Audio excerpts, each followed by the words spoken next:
time since I experienced that, you know. That's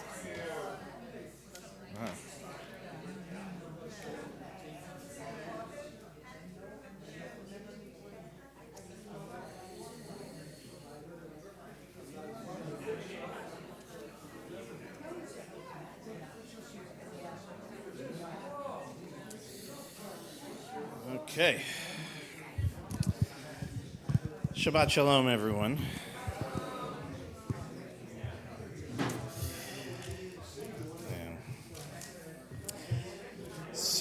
Yeah. Ask everyone to quietly find their seats as best as we can. All right. President Ron, got it. We'll catch up. We'll catch up in a minute. Shabbat Shalom, everyone. Shabbat Shalom. So, understandably, this is a different Shabbat service for us. I'm now forgetting exactly when we began this shifted tradition of marking Yom HaShoah, not necessarily on the day it occurs, and actually demonstrably not on the day it occurs, and doing it on Shabbat, and doing it before we begin Kabbalat Shabbat services. And just as a word of explanation of that, normally I am not for shifting the timing of holidays. I'm almost always going to be against that concept.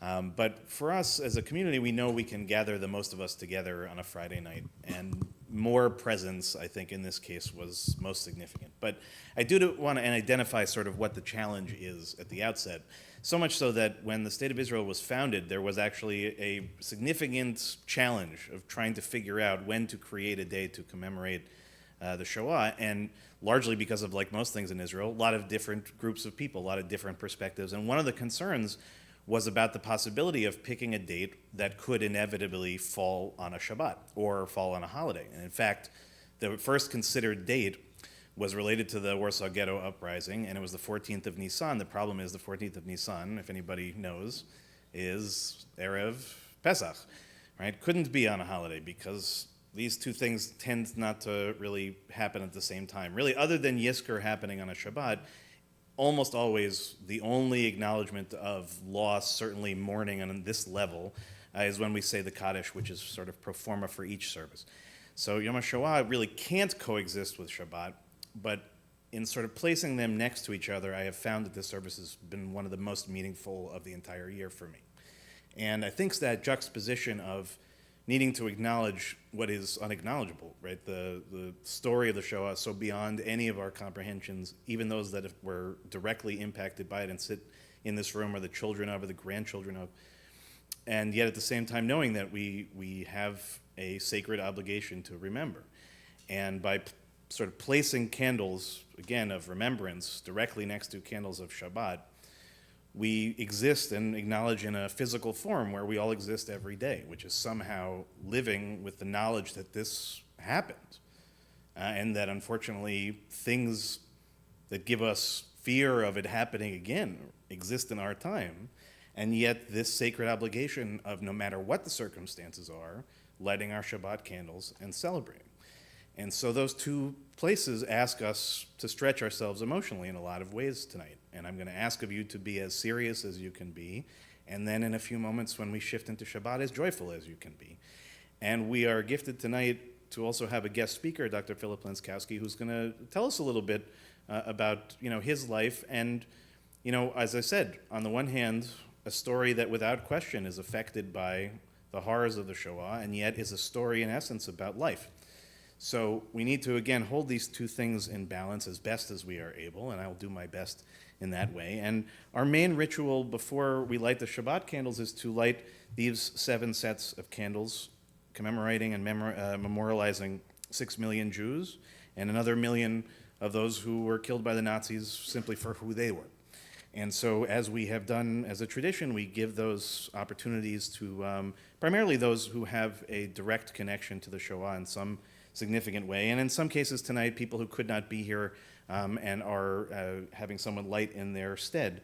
But in each case, again, realizing that as we light these candles individually, collectively, that the story of the Shoah is embedded, it is marked onto each and every one of us. And by being here tonight and remembering in the way that we can, we are both paying as much honor as we can to those whose lives were taken so cruelly, and also remembering our sacred obligation to live, and especially to live, the proud and, I would argue, significant roles that we have to play in the world in which we live. So we're going to begin first, if you can turn in your prayer books. If you're joining us for the first time, our Siddur looks like this. And we're going to turn towards the back of the book to page 524. 524. And this piece that we're going to read responsively was written by Primo Levi. Its title actually is, if I remember correctly, is Shema. And you have to pay close attention to it, but you'll see in places purposefully a echoing of some of the Ve'ahavta, the section that we read from Deuteronomy that comes immediately after the Shema itself. And this was written originally as an epigraph to his book, If This Is a Man, which is also known in Yiddish as Survival in Auschwitz. So again, page 524, and we'll read responsibly. You who live secure in your warm houses, who return at evening to find hot food and friendly faces. Consider whether this is a man who labors in the line, who knows no peace, who fights for a crust of bread, who dies with a yes or no. Consider whether this is a woman without hair or name, with no strength to remember, eyes empty and womb cold, as far off in the winter. Consider that this has been. I commend these words to you. Engrave them on your hearts when you are in your house, when you walk on your way, when you go to bed, when you rise. Repeat them to your children, or may your house crumble. Disease render you powerless. Your offspring avert their faces from you. I'll now invite up to light our first candle, board member and leader of our community, Gail Gambino, who tonight is lighting for Susie Kerr-Snyder, fellow board member who would be lighting in memory of her father, Anton Jacob Kurz Yaakov Ben Moshe.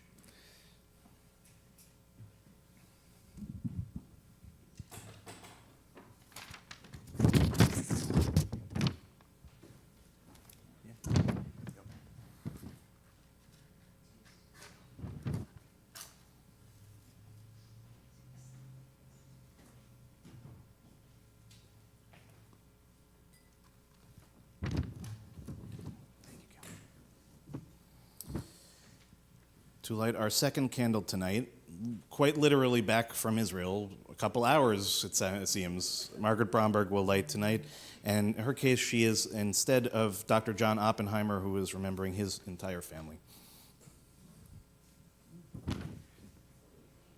Maybe I shouldn't say entire. Whichever is easiest for you.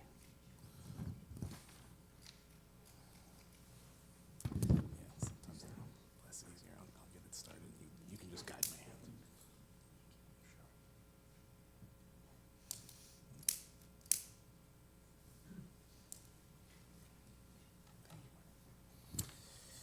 Sure. To light our next candle, we'll invite up Sandra Dubin, who is going to tell us herself, I think, who you're lighting for. For Anita Sheldon and Irving Roth.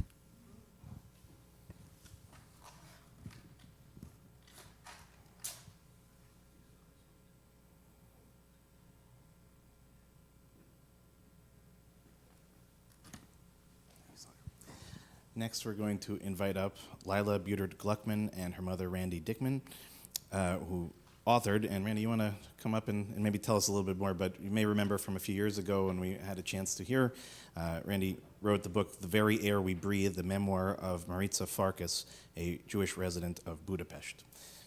I don't know, Randy, if you want to add anything else to it than that. I'll just say that I was very honored to attend a luncheon in honor of survivors at the International Jewish Heritage Day at the Museum of Jewish History with Maritza. And she's now a permanent part of the museum in that they have an AI exhibit where you can ask questions. And she'll be lighting a candle on Sunday at a major synagogue in New York, which name escapes me. But it's amazing. Well, we're most happy to have you guys here and lighting for us. Okay, of course.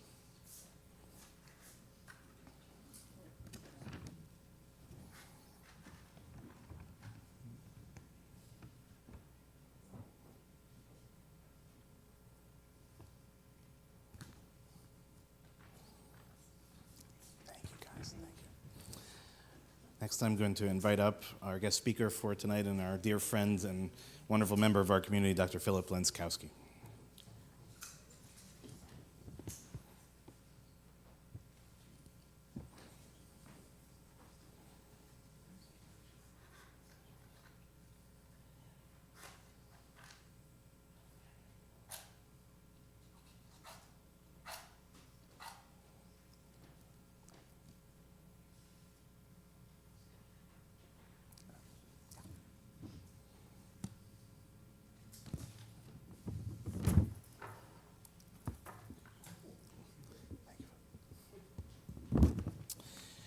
And Shelley, I believe you're going to help us, and we're going to light for Sally Morris, whose family also perished in the Shoah as well.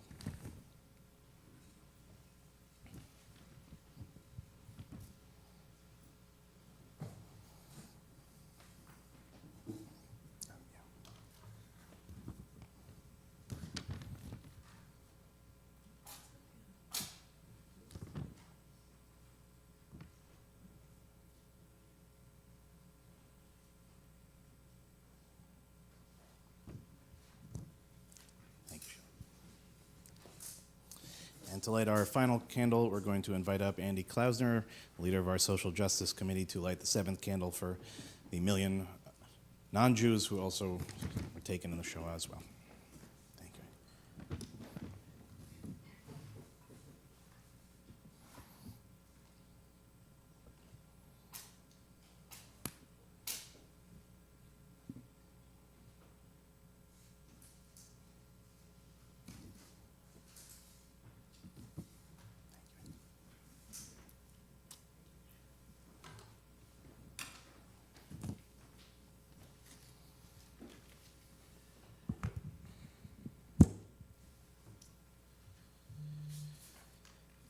I'm going to ask us all to rise in body or in spirit, and we will turn to page 533. And my understanding is that this particular version of the Kaddish has a number of different origin points, slightly different variations. This one is attributed to Elie Wiesel, and as you can see, contains within it the names of many of the places in which the vast majority of our people were killed. And woven into this ancient texts of the Kaddish, we remember both, again, in the general sense, but in the very, very real, very specific sense of places that, again, in their day would have had tens of thousands, perhaps 100,000, more than that, Jews living in communities that flourished in some cases and overnight disappeared. So even if you're not familiar, perhaps especially if you're not familiar with some of these names, to take an opportunity to learn about them and to learn the stories. And perhaps if you have the capacity to visit one day. So we'll turn again to page 533 as we recite the Mourner's Kaddish for Yom HaShoah.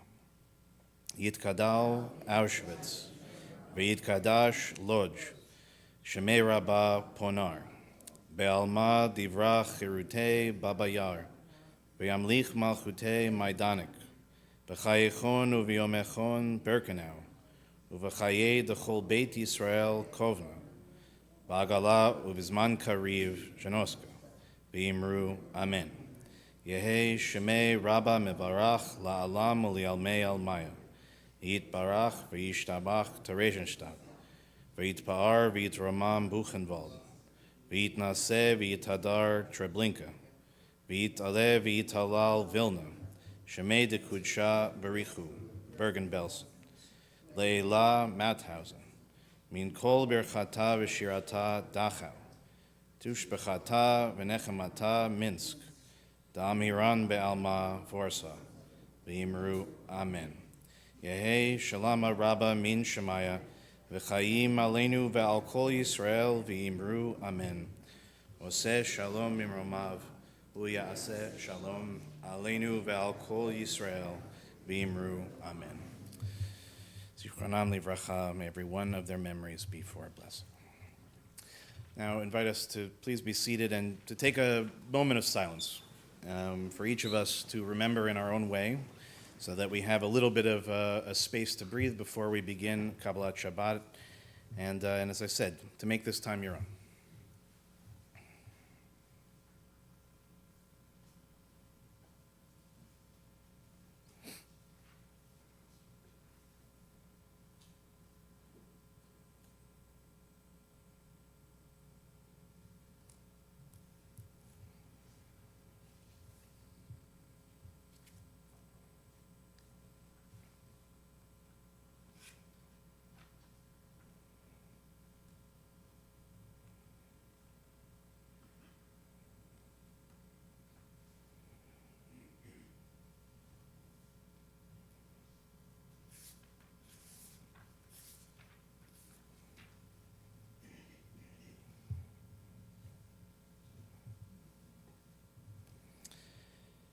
We'll turn now in our prayer books to page 636.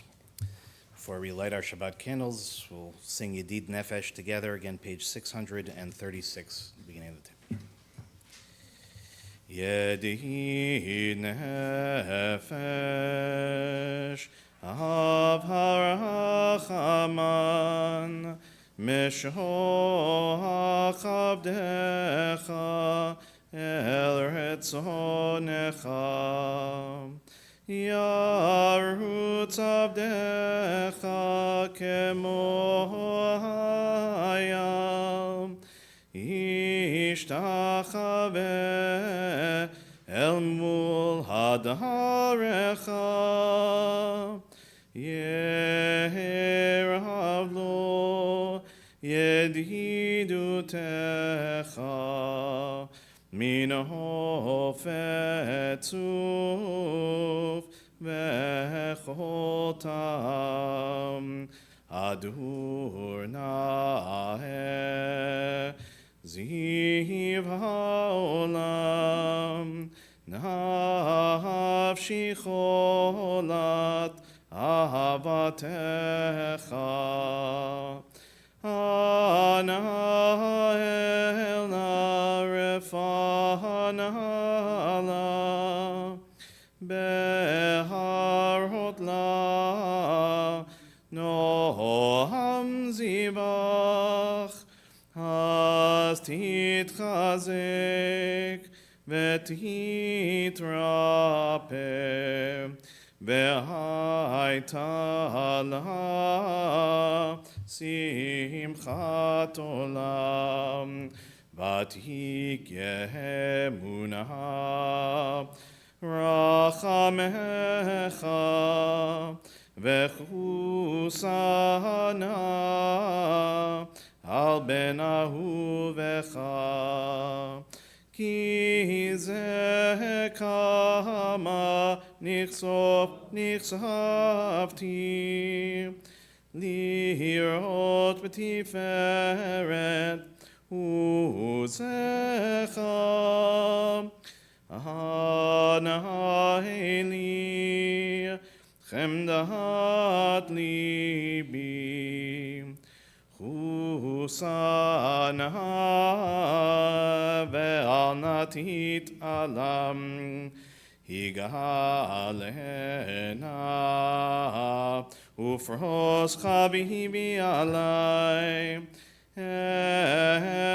etzukat shelomecha tahir eretz Mikpodecha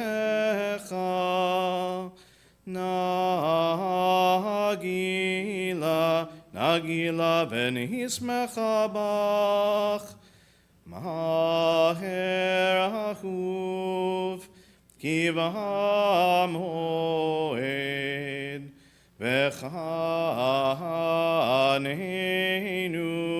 Ki Me'olam Yada lai lai lai lai, yada lai lai.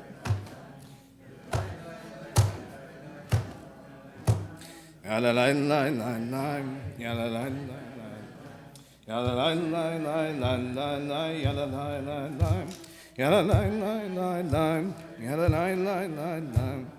Yada lai lai lai lai lai lai. Sometimes you just have to keep singing. So as we shift to Shabbat, I want to first acknowledge and to thank our sponsors for tonight's Oneg a little bit in advance because they're also going to light Shabbat candles tonight. I'm going to invite up Ari and Marie Weller. Tonight they're marking 1 year since Ari's father Ron's passing.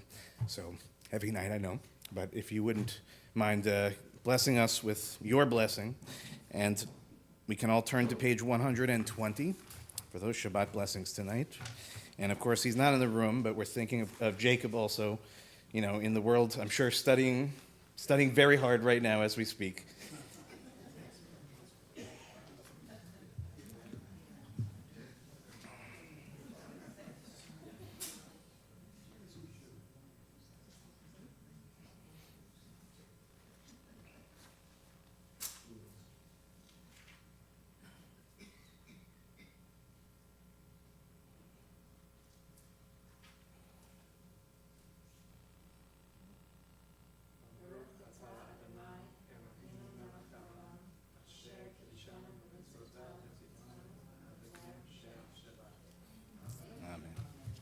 Thank you, guys. Shabbat shalom. So we'll turn now to page 130, and it might take us a little while to get into that sort of Shabbat mindset, but that is also really what Kabbalat Shabbat is about. Right? Not every week do we bound into the room in joyfulness. Right? Kabbalat Shabbat is a way to help us process, and by the end of it, to hopefully be in a place in which Shabbat and the joy of Shabbat are at the forefront of our minds and our hearts. So we'll sing together as best as we can until we're hopefully in that place. Page 130, you can join me at the very top of the page. Lechu neranena, lechu neranena, lechu neranena, l'Adonai. Lechu neranena, lechu neranena, lechu neranena, l'Adonai. Naria, Naria, letzuri shenu, nekad mahafana vetoda. Naria, Naria, letzuri shenu, mizmirot Naria lo. Lechu neranena, lechu neranena, lechu neranena, l'Adonai. Lechu neranena, lechu neranena, lechu neranena, l'Adonai. We're now on page 131. Shiru l'Adonai, shiru shir chadash, shiru l'Adonai, kol haaretz, shiru l'Adonai, baruchu shemo.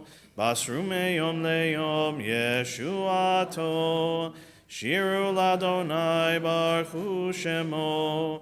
Basru meyom leyom Yeshuato, Shiru l'Adonai, Shiru shir chadash, Shiru l'Adonai kol haaretz, Shiru l'Adonai baruchu shemo. Basru meyom leyom Yeshuato, Shiru l'Adonai baruchu shemo. Basru meyom leyom Yeshuato. We'll turn now to Or Zarua on the very bottom of page 132. Or Zarua la tzadik, uleishrei lev simcha.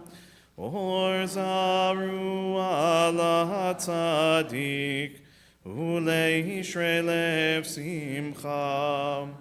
Simchu tzadikim b'Adonai, vehodu lezecher kodsho. Simchu tzadikim b'Adonai, vehodu lezecher kodsho. We're now on page 134 at the very top. Zamru l'Adonai bechinor, bechinor v'kol zimra, b'chatzotzrot v'kol shofar. Ha'ariu lifnei ha'melech Adonai, Yiram hayam umlo'o, Tevel ve'yoshvevam. נהרות עמך וכף יחד הרים ירדנו לפני אדוני קיווה לשפוט הארץ ישפוט תבל בצדק ועמים במישרים ירם הים ומלואו תבל ויושביו נהרות עמך וכף יחד הרים ירדנו. We're now on page 135, the last Hebrew paragraph just toward the middle of the page. רוממו אדוני אלוהינו והשתחוו להר קודשו רוממו אדוני אלוהינו והשתחוו להר קודשו כי קדוש אדוני אלוהינו רוממו כי קדוש אדוני אלוהינו רוממו אדוני אלוהינו והשתחוו להר קודשו. We'll turn now to page 136 at the very top of the page.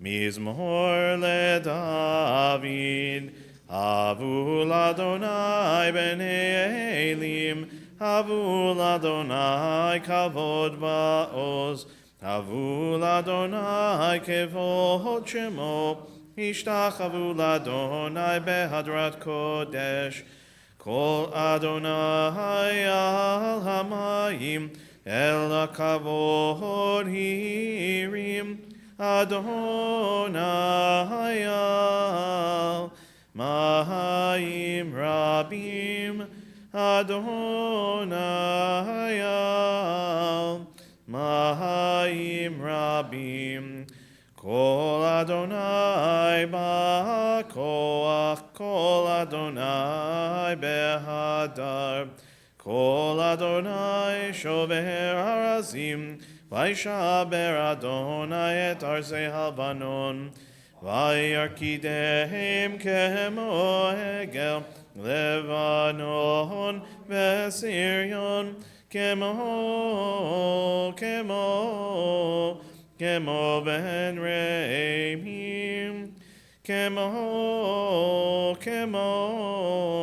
כמו בן רעים.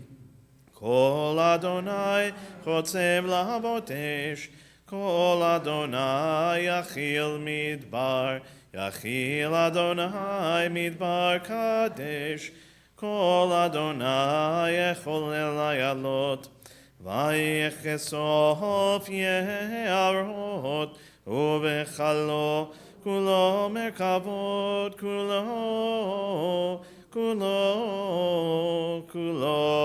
מרכבות, כולו מרכבות. אדוני למהבול ישב, וישב אדוני מלך לעולם. אדוני עוז לעמו ייתן, אדוני יברך את עמו בשלום. We'll turn to page 138 for Lecha Dodi, getting towards the top of the page. Reminder, we'll do the first, second, fifth, and ninth paragraphs. For the final paragraph, we'll rise and face the doors we walked through just a few moments ago. Lecha Dodi likrat kala, B'nei Shabbat nekabela, Lecha Dodi likrat kala, B'nei Shabbat nekabela. Lecha Dodi likrat kala, B'nei Shabbat nekabela. Lecha Dodi likrat kala, B'nei Shabbat nekabela. Shamor v'zachor b'dibur echad. Ishmi'anu el hamiuchad, Adonai echad, U'shemo echad, L'shem tiferet ve'litila. Lecha dodi likrat kala, Penei Shabbat nekabela. Lecha dodi likrat kala, Penei Shabbat nekabela.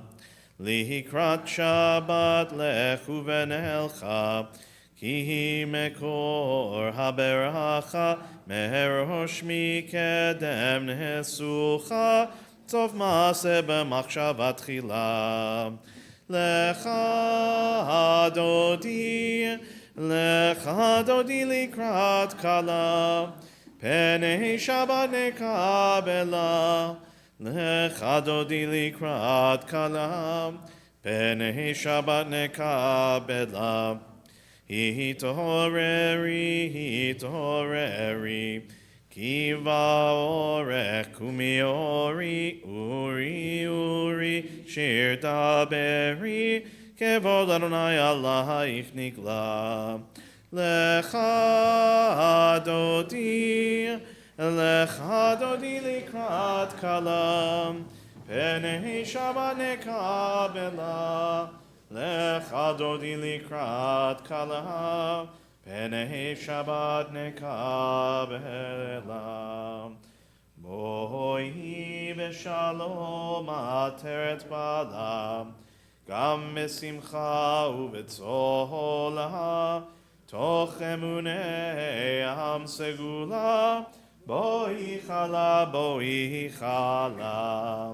Lecha dodi likrat kala, Penei Shabbat nekabela.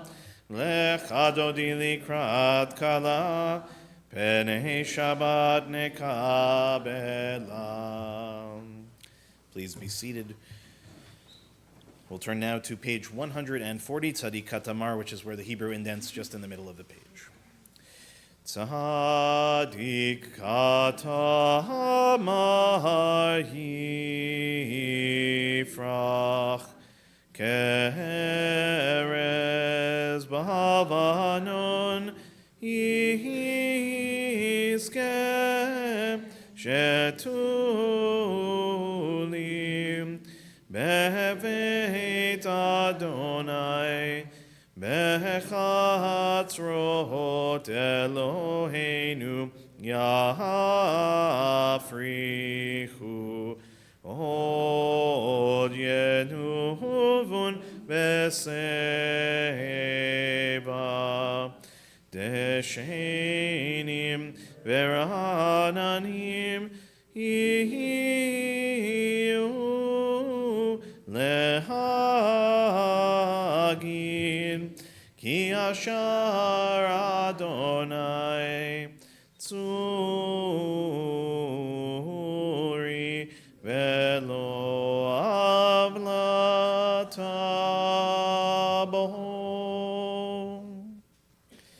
Invite us now to rise in body or spirit for the Chatzi Kaddish on page 144 and remain standing for the Baruch Hu on the next page. Yitkadal ve'yitkadash shemei Rabbah be'amad yivrach cherutei v'yamlich malchutei b'chayechon u'v'yomechon u'v'chayei dechol beit Yisrael ba'gala u'vizman kariv ve'imeru. Amen. Yesh me'Rabbah mevarach Le'alam li'almei halmaya yitbarach v'yishtabach v'yitbar v'yitормam v'yitnaseh v'yitadar v'yitalev v'yitalal shemei dekudsha brichu leila min kol berchata v'shirata tushbechata v'nechemata tamiran be'alma v'yimeru. Amen.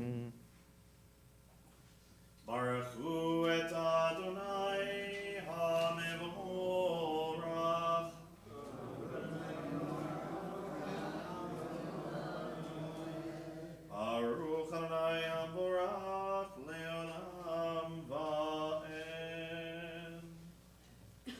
Please be seated. We'll turn now to page 149. We'll read together in English toward the bottom of the page. This is an hour of change. Within it we stand uncertain on the border of light. Shall we draw back or cross over? Where shall our hearts turn? Shall we draw back, my brother, my sister, or cross over? This is the hour of change, and within it we stand quietly on the border of light. What lies before us? Shall we draw back, my brother, my sister, or cross over? Umahavir yom umevi laila, umavdihil ben yom uven laila, Adonai tzvahot shemo, El chai v'kayam tamid yimloch aleinu leolam va'ed, Baruch atah Adonai, Amari v'aravim. We'll turn now to page 151, and we'll read together in English toward the top of the page. As you taught Torah to those whose names I bear, teach me Torah too. Its mystery beckons, yet I struggle with its truth. You meant Torah for me. Did you mean the struggle for me too? Don't let me struggle alone. Help me to understand, to be wise, to listen, to know. Lead me into the mystery. Ki ehem chayinu ve'orech yameinu, uvahem negei yomam v'layla, v'avatcha al tasir mimenu li'olamim, Baruch atah Adonai, ohev amo Yisrael. Shema Yisrael, Adonai Eloheinu, Adonai Echad. Please join me on page 154. Ve'ahavta et Adonai Elohecha, v'chol levavcha v'chol nafshecha v'chol meodecha, ve'hayu hadvarim ha'ele asher anochi mitzavcha hayom al levavecha, v'shinantam levanecha v'dibarta bam, v'shivtecha b'veitecha u'v'lechtecha b'derech u'shofbecha u'vkumecha u'kshartam leot al yadecha v'hayu letotafot ben einecha u'chtavtam al mezuzot beitecha u'visharecha leman tizkeru v'asitem et kol mitzvotai v'yitem kedoshim le'elohechem ani Adonai Elohechem asher hotzeiti etchem me'eretz Mitzrayim lihot lachem le'elohim ani Adonai Elohechem Adonai Elohechem emet. Let's read together on page 155. Love your God with every heartbeat, with every breath, with every conscious act. Keep in mind the words I command you today. Teach them to your children. Talk about them at work, whether you are tired or you are rested. Let them guide the work of your hands. Keep them in the forefront of your vision. Do not leave them at the doorway of your house or outside your gate. They are reminders to do all of my mitzvot so that you can be holy for God. I am Adonai your God. I led you out of Egypt to become your God. I am Adonai your God. We turn to Micha Mocha on page 158. Yabai bai bim bim bim bam, yabai bai bim bam, yabai bai bim bim bim bam, yabai bai bim bam, yabai ba ba ba bai, yabai bai bim bam, yabai ba ba ba bai, yabai bai bim bam. Micha mocha bailim Adonai, Micha mocha nedar b'hakodesh. Norat hilot o sefele, Norat hilot o sefele, Yabai bai bim bim bim bam, Yabai bai bim bam, Yabai bai bim bim bim bam, Yabai bai bim bam, Yabai ba ba ba bai, Yabai bai bim bam, Yabai ba ba ba bai, Yabai bai bim bam. Malchutecha ra'u vanecha, bokeam lifnei Moshe Miriam ze lianu ve'amru, Adonai himloch le'olam va'ed. V'nemar kifad Adonai et Yaakov, ugolo miad chazak mimenu, Baruch at Adonai, Gal Yisrael. Let there be love and understanding among us. Let peace and friendship be our shelter from life's storms. Adonai, help us to walk with good companions, to live with hope in our hearts and eternity in our thoughts, that we may lie down in peace and rise up waiting to do your will. Hashkivenu is on the top of page 160. Hashkivenu Adonai Eloheinu leshalom ve'amidenu shomreinu lechaim. Hashkivenu Adonai Eloheinu leshalom ve'amidenu shomreinu lechaim. Ushmor tzeteinu uvoeinu lechaim u'shalom me'ata ve'ad olam. Hashkivenu Adonai Eloheinu leshalom ve'amidenu shomreinu lechaim. Blessed are you, Adonai, guardian of Israel, whose shelter of peace is spread over us, over all your people Israel, and over Yerushalayim. We turn to page 162, Veshamru, at the very top of the page. Veshamru b'nei Yisrael et ha-Shabbat, la'asot et ha-Shabbat, ledorotam berit olam, ayin ayin beini uvein b'nei Yisrael oti le'olam, ki sheshet yamim asa Adonai et hashamayim bet haaretz uvayom hashevi'i Shabbat vayinafash.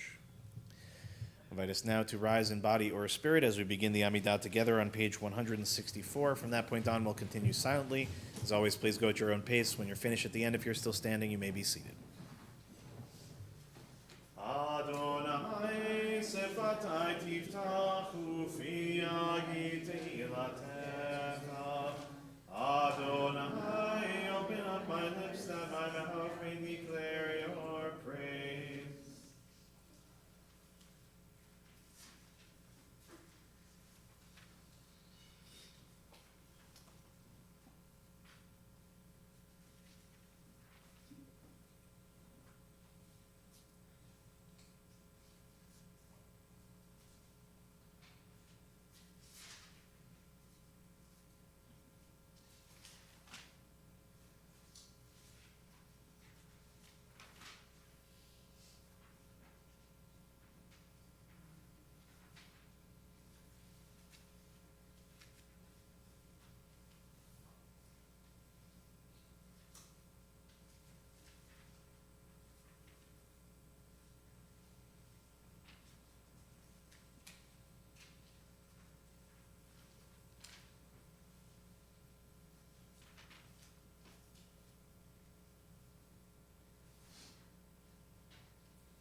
Oseh shalom imromav, Uyaseh shalom aleinu, ve'al kol Yisrael, ve'al kol Yoshvei Tevel.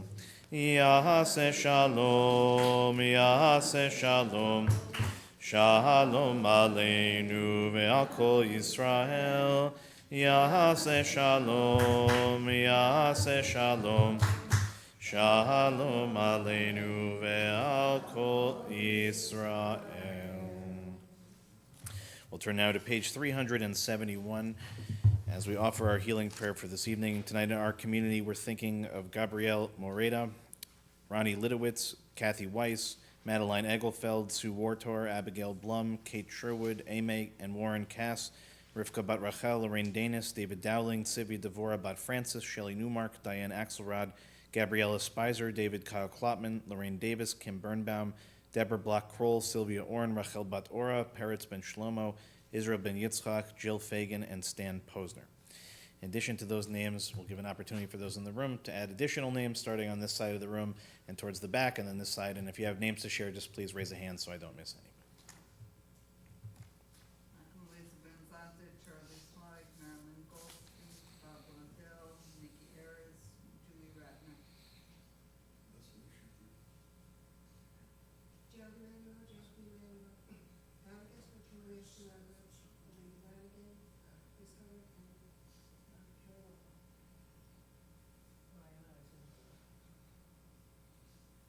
The Topowski family, Diane Schwartz, Maureen Henny, Mario Honey, Judy Lipton, Warren, Erin Rubin, Noel, Newmark, Meredith Berger, Adrian Berger, Dottie, Kathy Major, Karen Eckhart, Lisa Cotter, Ross Weinberg, Captain Angie, and Honey.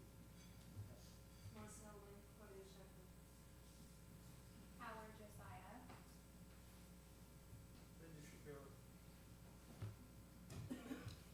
My parents, Mary and Harry Jacobowitz.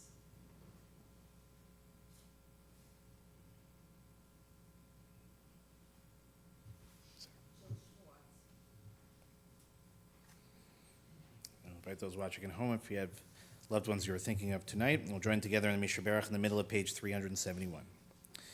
Misha Berach Avotenu Mekor HaBracha Leimotenu.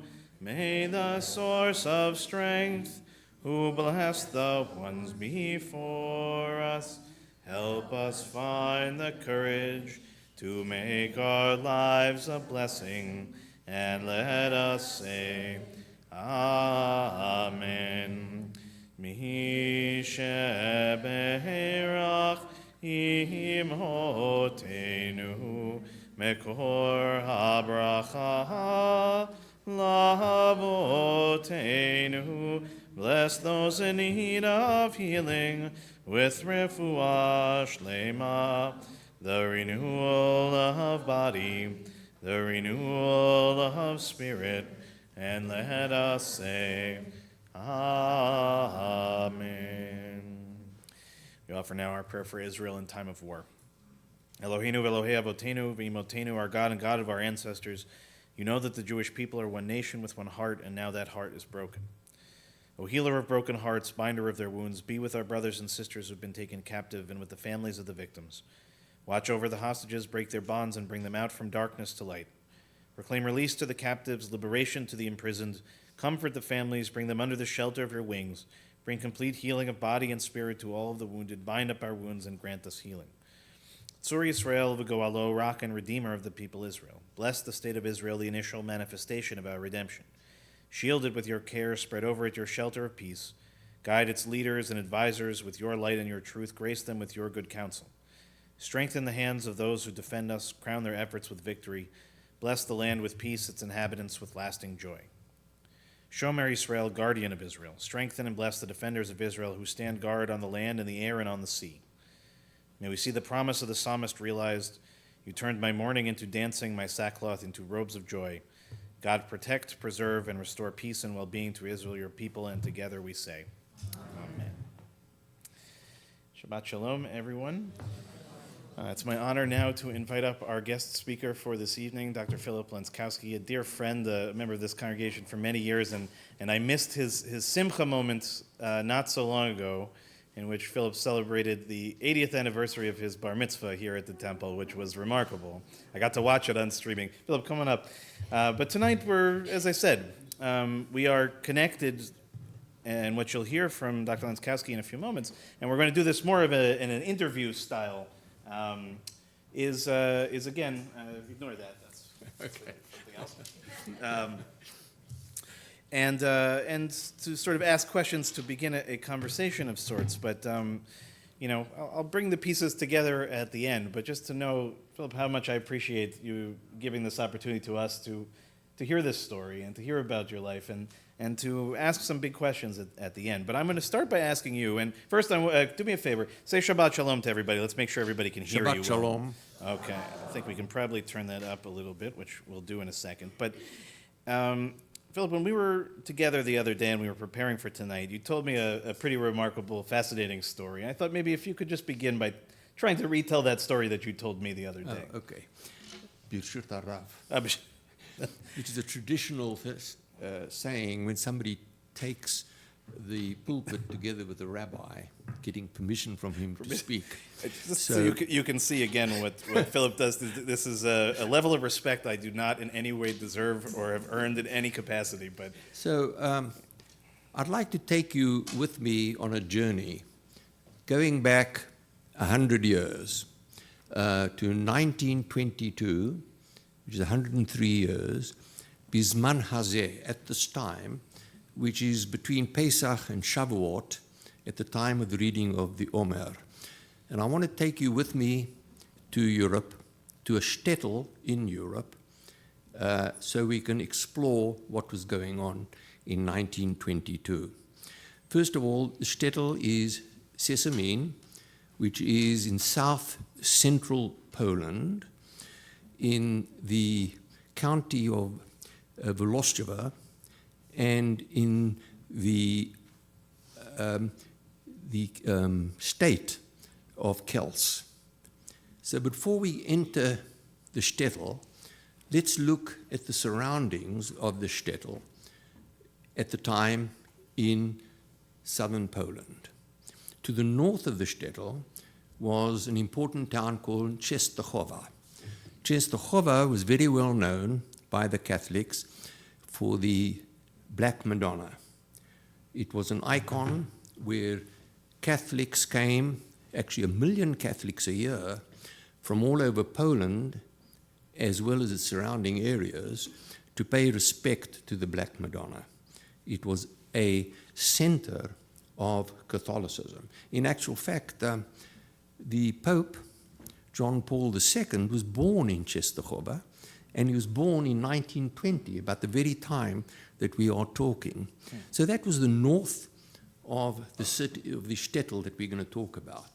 To the south was Krakow. Krakow, as you know, during the war became a headquarters for the German army, and with great appreciation of the population of Krakow. There was no resistance at all. So this little shtetl was surrounded in the north by Częstochowa and in the south by Krakow. So let's now just enter the shtetl to see what did the shtetl look like in 1922. Well, first of all, there were only 250 Jews, 250, which represented 14% of the population of the shtetl. 86% were not Jewish. And the shtetl consisted of a number of houses, most of them, all of them, with thatched roofs. There was just one with a corrugated iron roof. And for those who have detective propensities, bear that in mind. So there's just one with a corrugated iron roof. It was a cobblestones. It had sloots on either side. And the back of these houses, it was a rural part of Poland. the back of the houses, there were generally small farms, mainly planting potatoes, and some farms having a cow or two and some chickens that provided eggs and milk, and that's how they earned their living. So it was an extremely poor situation. And at the end of the street, there was a large church with a steep steeple, and that cast a shadow of virulent anti-Semitism for not only the village, but for the entire surrounding areas. So that's the way these 200 Jews lived, and this was the environment in which they lived. The rabbi had a house, and the house on Shabbat became the shul, and during the week was the cheder, was the Hebrew school for the children of the village. And there was one villager by the name of Abraham, who was 18 years old, and he somehow got permission to leave the village. For those detectives, we can talk about how he managed to get ability to leave the village. And he left it, and he was for three reasons, actually. Number one, the virulent anti-Semitism. He had a depressed fracture, which he had all his life, depressed fracture of his head, which he had all his life from a brick thrown at him by some other Polish boy on his way to cheder. The poverty was unbelievable. The poverty actually in Europe, for all Jews, was extremely bad. You know, it followed, and the orphans, there were 300,000 orphans in the Pale of Settlements, most of them malnourished, and many of them were orphans as a result of the pogroms that had occurred following 1880 pogroms, etc., and a lot of malnutrition, and of course typhus, which wiped out hundreds, thousands of people in that area at the time. So he left because of anti-Semitism, he left because of poverty, and he left because of the fear of being conscripted into the Polish army. So this young boy said goodbye to his father, Moshe, to his mother, Rivka, to his younger brother, who's about to have his bar mitzvah, Idel, and his younger brother, Labish. And he said goodbye to his sister, older sister, Esther, and his younger sister, Friedel. They kissed each other, they hugged each other, and they waved goodbye. And he turned his back, and he walked out of the shtetl. And very similar to the story, his name was Abraham, to biblical Abraham in the story of Lech Lecha, which God told him to go from Ur Kasdim. He said, Lech Lecha me'artzecha, from your country, umimoladetecha, from your place of birth, umibeit avicha, and from the house of your father. And this young Abraham, 18 years old, just did that. And he took all his worldly belongings with him in a case. His mother gave him a hamper with kosher food because he was going on a very long journey, half around the world. And he got into the Hossengart, and he went to a nearby shtetl, which was 9 miles northeast of Sesame, a place called Voloschowa. And he went there to say goodbye to his grandmother, his grandfather, aunts and uncles, and all his cousins. And they hugged him, and they kissed him, and they waved him goodbye.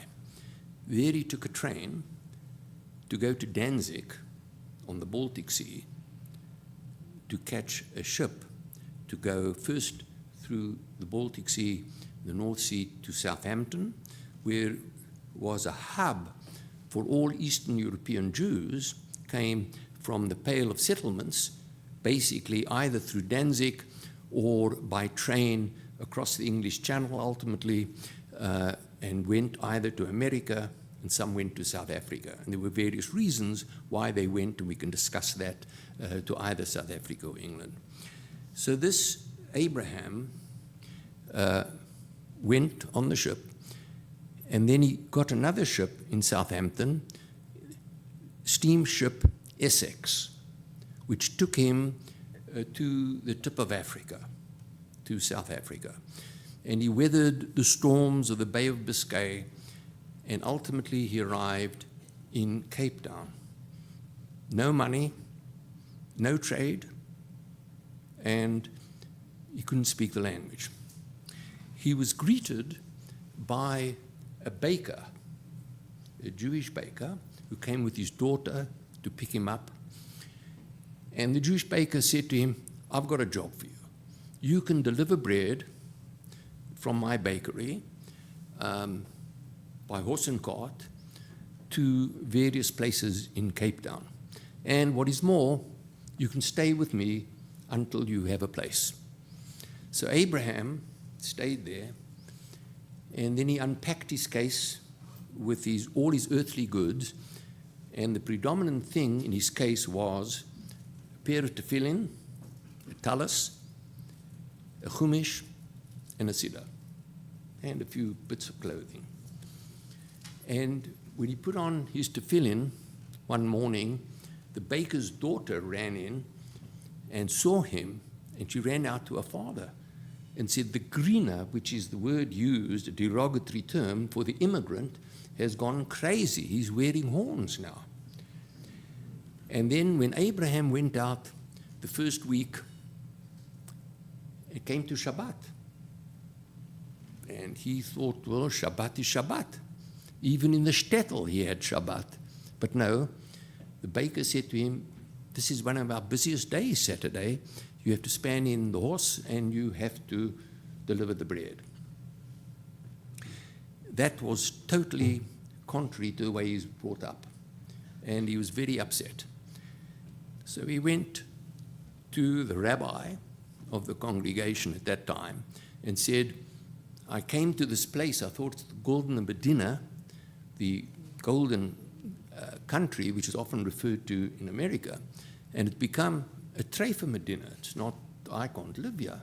I want to go to Palestine, where I can express my orthodoxy and my Judaism in a much better way than I can do at the tip of Africa." The rabbi said to him, "Well, you know what?" And what he said, well, I'm telling you in Hebrew, kolam hatchalot kashot. He said, essentially, all beginnings are difficult. Don't worry, young man. You'll get used to working on Shabbos, etc. And was not keen to help him to go to Palestine. So the end was history. He stayed in South Africa. And that man is my father.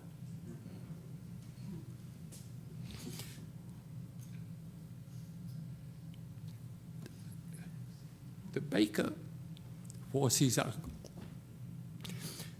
And that's the story. So, Philip, first of all, thank you for sharing that. And you know, we actually sort of jokingly realized as we were talking the other day that we won't be able to cover everything, and hopefully we're going to have some time maybe later this summer where we can really get into some of these things. But, you know, this story, again, is beginning, as you said, in 1922, right? Yes. So the world before the war, before the Shoah, and seeing what this young man does, right, going all the way to this completely foreign universe of Cape Town, and here we are standing talking to you. These stories, right, these are the stories of our people. And one of the things about the Shoah is a lot of times we don't talk about necessarily what happened when a family left, right? What was their experience like in this new and oftentimes scary place, different kind of place? So can you give us a little bit, and I think you described the story of Cape Town really as a shtetl in itself, right? Taking Yes. that terminology from the old country, as it were, to Cape Town. So what do you mean by that exactly? What does that mean in essence that it was a shtetl? What was it like in Cape Town? Well, I'm going back now to before World War II. Very few people can recall before World War II. I'm old enough to be able to record it pretty well. Cape Town at that time, there were a few streets which were essentially all Jewish. The language spoken was Jewish. All the merchants essentially were Jewish. The shtetl, Cape Town, had all the facilities that they had in the larger shtetl of Eastern Europe. There were 3 shuls. There was a shtibel called the Ponnevis shtibel, named after Ponnevis in Poland, which is a big yeshiva, and they had a little shtibel there. There was, of course, a mikveh. There was a shochet who used to do the ritual slaughtering. Very interesting that his son became a very prominent surgeon, the shochet. And people used to ask him in medical school, and what does your father do? He said, well, he's a throat surgeon, the shochet. So we had a shochet. We had also a Hebrew school, a cheder. We called it cheder in those days. In actual fact, it was built when I was very young. I still remember them building it because previously it was in an old house. And they built a modern school, 10 classrooms, an auditorium for just as a cheder, as a Hebrew school. And the auditorium was used on Shabbat to train the students to conduct the service. So all of us were trained to conduct at least the Shabbat service, etc. That's part of the training. The cheder actually was quite interesting. I went to an all-boys private school, which ended at 3 o'clock in the afternoon. At 3:20, I had to be in cheder. And the cheder, since it was a very small area, you just walked across a street or two, and you came to the cheder at 3:20, and it was every day, and the cheder usually ended at 6 o'clock, so it's pretty intense training. And then Shabbat was Shabbat. We had to conduct the service, and of course Sunday we were back in cheder.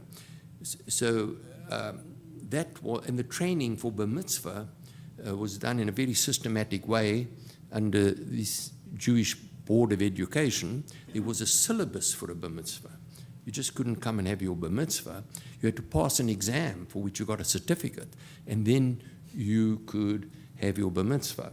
And that taught you a great deal that you had to know growing up for your Bar Mitzvah.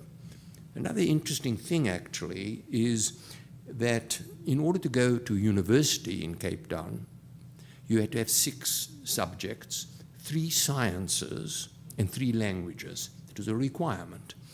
English and Afrikaans were the required official languages, and then you could take a 3rd language, and most people took Latin, or German, or French, or Hebrew was accepted by the secular educational authorities in South Africa as an official classical language, together with Latin and everything else. The examiners were often non-Jews. The syllabus was very interesting. The syllabus consisted of usually several portions of the Chumash, the Nevi'im, modern poetry in those days, which was Bialik and Chernyakhovsky and Yud Lamed Peretz in those days.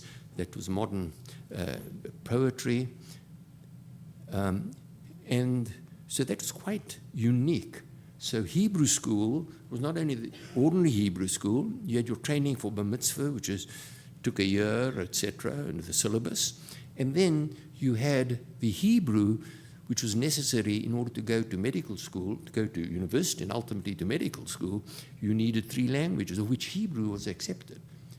And I took Hebrew, and I think I'm very glad I took Hebrew rather than Latin, because at one stage Hebrew was a dead language, but Latin has remained dead and Hebrew has been revived. So I was lucky that my choice. Very true. Now, as I said, I'm hoping that we can get some more time with you at some point this summer to really dive into some of these things, especially your personal experience growing up, just knowing that we're somewhat limited on time. You know, knowing that your father, you know, moves away, as you so poignantly pointed out, he meant a lot to people that he left behind. And I'm wondering, Philip, you could tell us what happened to his family. Well, unfortunately, I can remember clearly during the war and after the war. They were waiting for letters. No letters. Of course, they were all taken in the Shoah together with 6 million other people. But when you say 6 million, it's not that impactful. It's just too colossal to understand it. But when you understand one family, what happened, and you multiply it to 6 million times, then you get the proper impact of what the Shoah was about. So what happened to them? Edel, who I mentioned, was 6 years younger than my father, who is a tailor. My father brought him to South Africa in about 1930. So he was saved. And there was a very interesting story. One of his cousins, and I remember this clearly, arrived in about June of 1939. Beautiful young woman, about 20, arrived from the shtetl that we spoke about, happened to be Veloshcheva, and she arrived in Cape Town on a visitor's visa, which expired in September 1939. However, she was saved because she married a naturalized person in Cape Town, kind of a rushed shidduch, which worked out very well, actually. They lived very happily for 30 years after that. And that saved her. And that always reminds me of the phrase from Zechariahu, Ze'ud mutzal me'esh. She was, I always viewed her, as described in the book of Zechariah, as a brand plucked from the fire.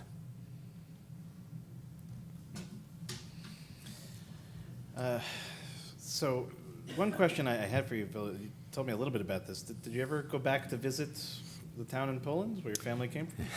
That's an interesting story. I was invited to come to Poland because my name is Lanskowski, which is a typical classical Polish name. It's not Cohen, Levy, Goldberg, etc., which is obviously